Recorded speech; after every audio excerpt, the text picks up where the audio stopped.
Nak beli rumah dalam masa 3 tahun tapi susah sangat nak kekalkan duit simpanan.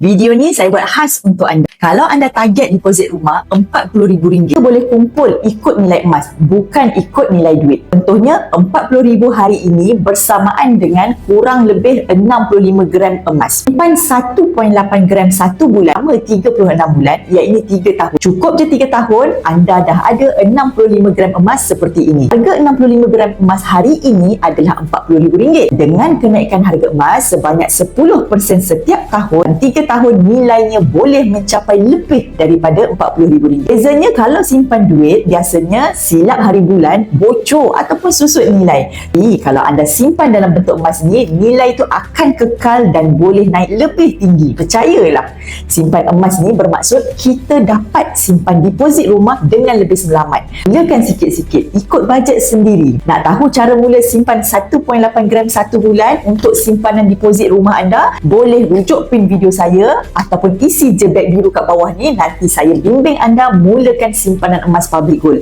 Why not start simpan emas sekarang? Yang kaya nanti anda juga kan?